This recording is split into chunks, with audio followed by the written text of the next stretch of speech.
Bienvenue chez Reset Your Mind. Vous écoutez le 77e épisode. Cet épisode est un peu particulier. Il ouvre une mini-série consacrée à l'argent. Alors pourquoi parler argent ? Eh bien parce que c'est un sujet inconfortable. Et qui dit inconfort dit qu'il y a quelque chose à aller chercher au-delà. Il remonte si souvent dans les coachings que ça m'a semblé indispensable. Et puis parce qu'aussi je me suis rendu compte que je n'avais encore jamais vraiment parlé d'argent dans ce podcast.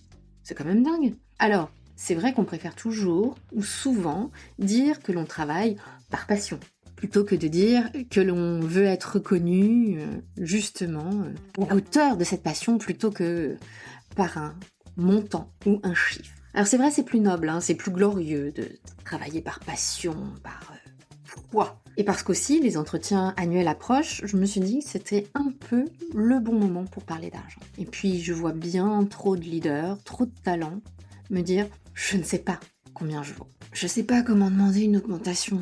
Il va falloir, mais je ne sais pas trop par quel bout m'y prendre.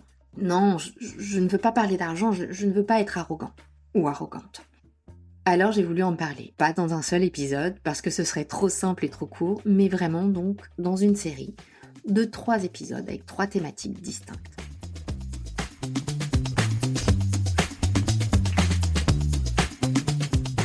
Dans ce premier épisode, celui que tu écoutes aujourd'hui, nous allons parler de ce que l'argent réveille émotionnellement. Ce qu'il dit de notre rapport à l'argent, de notre rapport à la valeur qui est censée évaluer cet argent. Dans le deuxième, celui de la semaine prochaine, nous parlerons de l'abondance et ses croyances, de ce qui se joue derrière ce chiffre, cette peur de manquer, cette peur de ne jamais avoir assez. Et dans le troisième, nous parlons plutôt de négociation, de comment négocier, de reconnaissance et de comment trouver un juste équilibre et comment demander cette augmentation, ce prix, ce salaire, ce prix de prestation sans s'excuser. Parce que, oui, l'argent n'est pas le problème à la base. Il est juste le révélateur de quelque chose d'un peu plus sombre.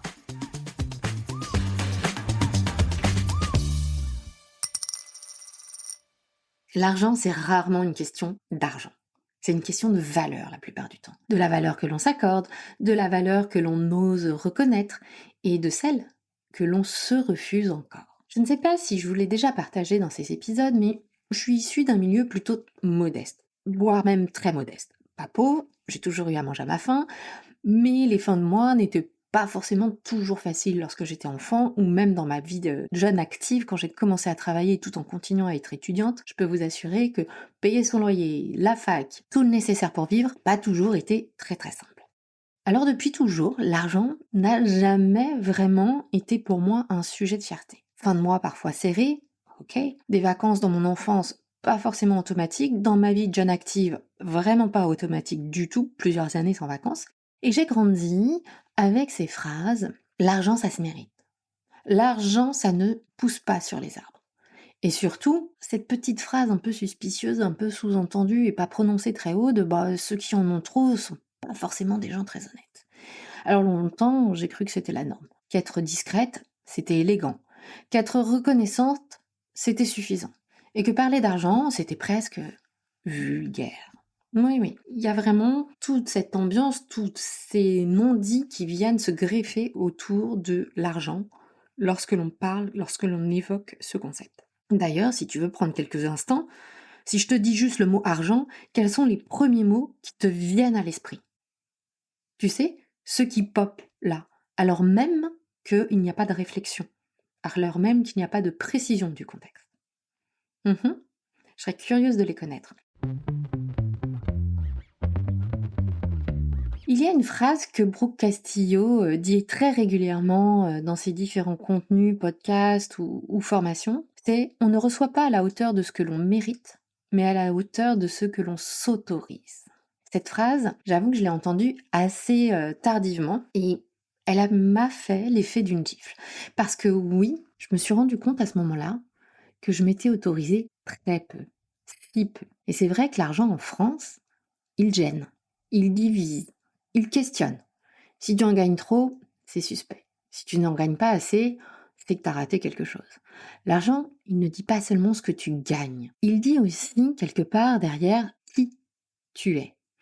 Et souvent, même, où est-ce que tu te situes par rapport à ton voisin ou dans ta famille. L'argent est devenu, avec les siècles, les années, un miroir social, en plus d'être juste une monnaie d'échange. C'est un miroir social, un espèce de thermomètre silencieux. Personne ne te demande jamais, en tout cas en France, combien tu gagnes. C'est beaucoup plus facile. C'est une question qui arrive très vite sur le tapis lorsque vous êtes dans les pays anglo-saxons. Mais en France, non, surtout pas.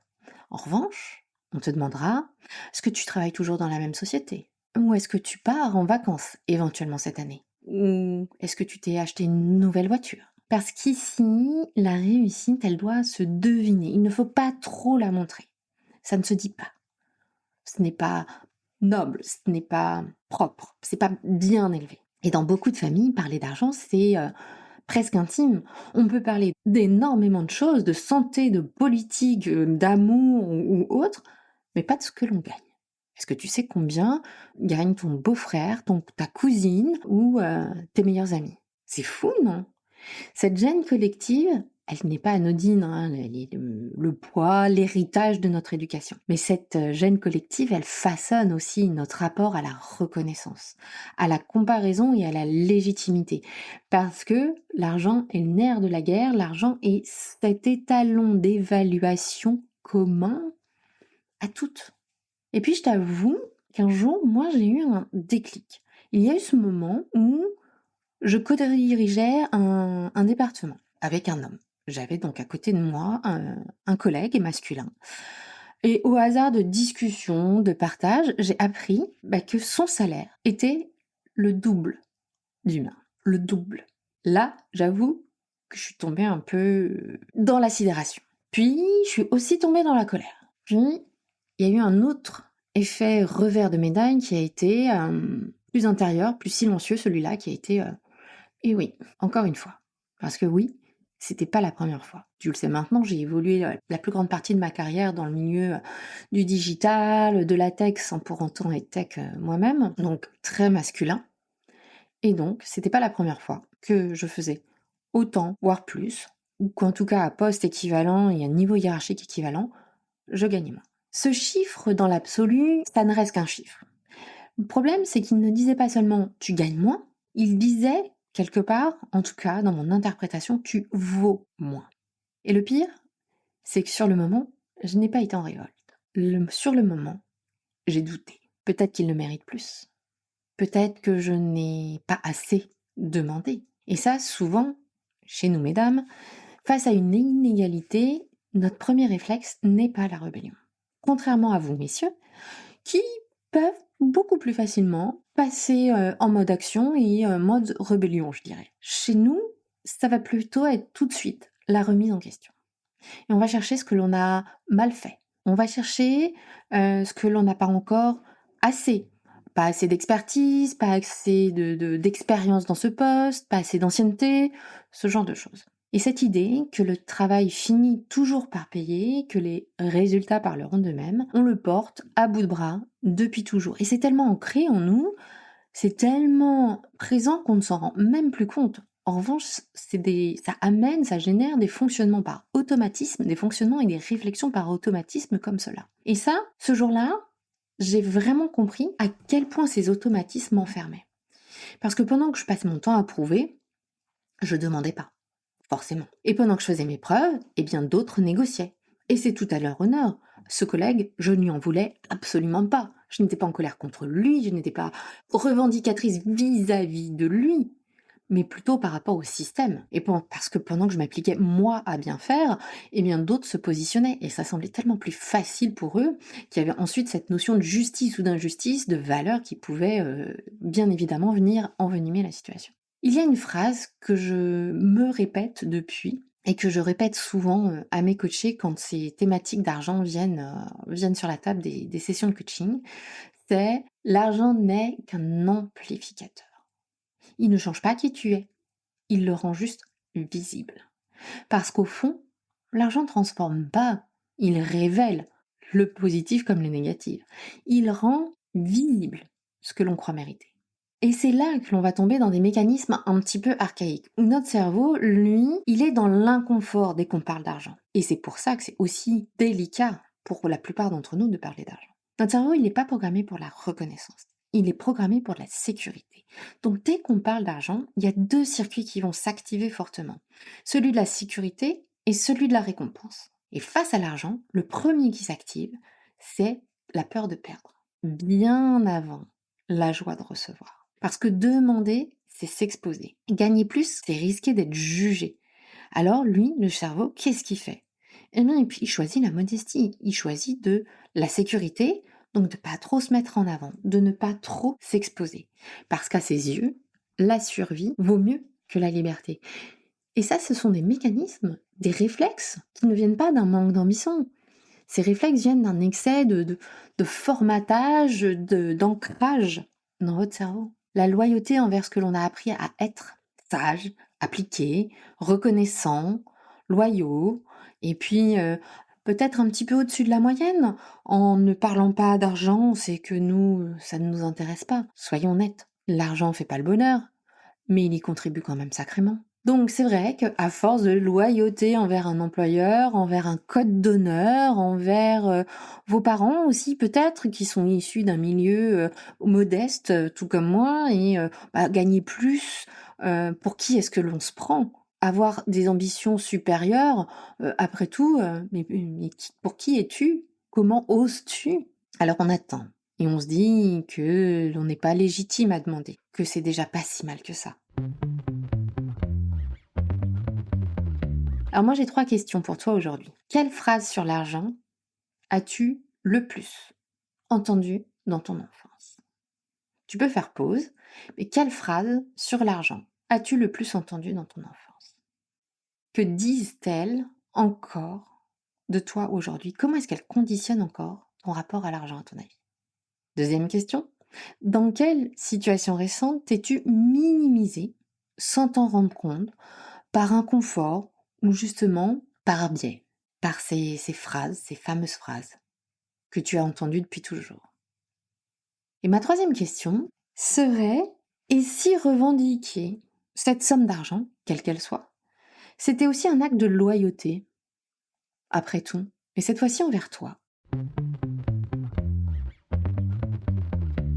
Je t'avoue qu'il m'a fallu quelques années, quand même, pour détendre un peu ma relation à l'argent, et certainement que j'ai encore du chemin à faire. Mais j'ai compris tout cela plus tard, justement en me faisant coacher, tu t'en doutes. Surtout avec une approche américaine qui est très directe, très assumée, où dire j'aime l'argent n'est pas tabou, mais plutôt un signe de clarté et d'alignement. Bon, je ne te cache pas qu'au début, ça m'a un peu heurtée, hein. Et puis, parce que cette question de combien tu fais d'argent arrive très très vite quand tu rencontres des gens que tu ne connais ni d'Ève ni d'Adam. Ils arrivent très très vite avec cette notion-là, c'est pas tabou, on en parle comme de la pluie et du beau temps. Bon, j'ai compris que le problème n'était pas leur rapport à l'argent, que je trouvais au début un peu too much, mais plutôt le mien. C'était pas uniquement le choc culturel, hein, c'était aussi un choc intérieur. Le moment où j'ai compris que l'argent n'est qu'un langage, n'est qu'un outil, il y a pas mal de choses qui se sont débloquées à ce moment-là. Quand j'ai compris qu'il n'avait aucun rapport, mais vraiment compris, intégré, parce qu'on sait se dire des choses, mais c'est pas pour autant qu'à l'intérieur ça réagit de manière alignée avec ce qu'on se dit, ce que l'on pense. Mais à partir du moment où j'ai vraiment intégré que l'argent c'est un outil, c'est un amplificateur et que c'est un langage, un moyen d'échange, un moyen de communication dont je n'avais pas les codes forcément jusqu'à présent. Il y a pas mal de choses qui se sont débloquées. Alors aujourd'hui, j'aimerais que tu réfléchisses à 2 ou 3 choses, ou que tu emportes avec toi certaines choses. L'argent ne dit rien de ta valeur. Il dit seulement ce que tu laisses reconnaître. Il dit seulement ce que tu autorises les autres à te donner comme valeur. Et tant que tu crois qu'il faut prouver à tout prix pour mériter, tu restes coincé dans le mérite, donc dans l'attente. Et dans l'attente qu'une hypothétique personne extérieure qui a ses propres occupations, ses propres biais, sa propre relation à l'argent, t'autorise à t'évaluer différemment. L'argent, il n'est ni propre, ni sale. Il révèle simplement ce que tu crois mériter.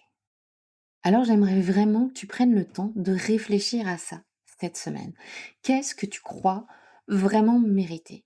Quel serait le chiffre dans lequel tu serais à l'aise, confortable? Et pourquoi est-ce que tu t'interdis encore de le recevoir? Ça sera tout pour cette semaine, en tout cas pour ce premier épisode. J'ai hâte que tu écoutes le second, où nous parlerons cette fois-ci de manque et d'abondance, avec cette sensation de manque qui nous habite même lorsque tout va bien, de cette peur de perdre et du plafond que l'on s'impose aussi afin de minimiser les risques et encore une fois de se sécuriser, et de la liberté qu'il y a à redéfinir ce que veut vraiment dire avoir assez. Donc, je te dis à la semaine prochaine pour la suite de ce débat, de ces réflexions autour de l'argent. J'espère que cet épisode t'aura offert ce pas de côté dont on a tous besoin régulièrement. Si c'est le cas, je t'invite à le noter, à commenter ou à le partager. C'est ainsi que ces sujets de lucidité, de responsabilité trouvent leur chemin jusqu'à celles et ceux qui ont besoin de l'entendre, ce petit rappel. À la semaine prochaine!